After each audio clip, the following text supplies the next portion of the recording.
From actually different people, not only can we criticize different things because of their stupidity, pride, vanity, mediocrity, ignorance, which they refuse to see in themselves and which they also deny, which they just don't want to acknowledge in their actions, behaviors, habits, because they're already always being ignorant, prideful, vain, arrogant, stupid, anyways. And these qualities are so deeply mixed and intermingled in their consciousness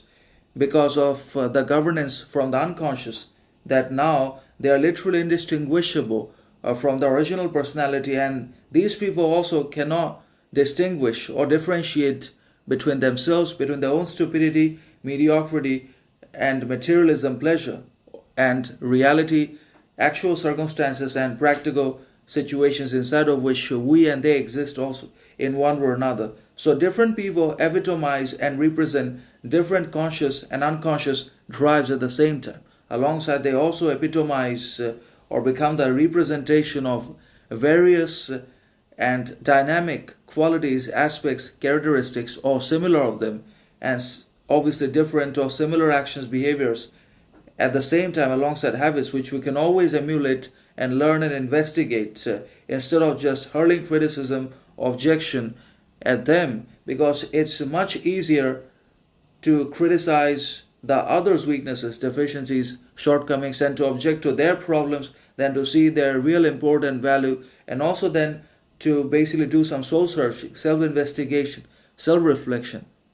We don't want to criticize ourselves individually, personally, but we want to see our own unacknowledged problems, unresolved traumas, unactualized, unhealed pains, emotions, and other conflicts upon everyone in our surroundings, as a result of which there is the collective unconscious and unconscious shadow projection inside of the modern society. Because the modern people are highly conflicting, chaotic,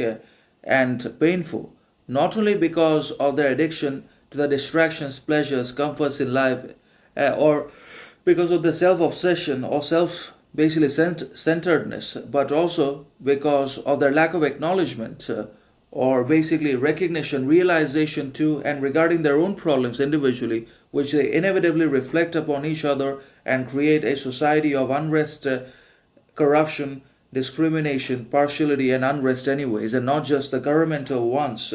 in one way or another. So different people epitomize different qualities. We can always learn from them, such as from the talkative sort of people, we can learn to be silent. Their silence is much more helpful and safer than action.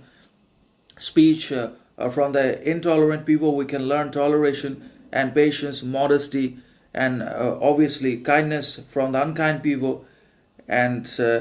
obviously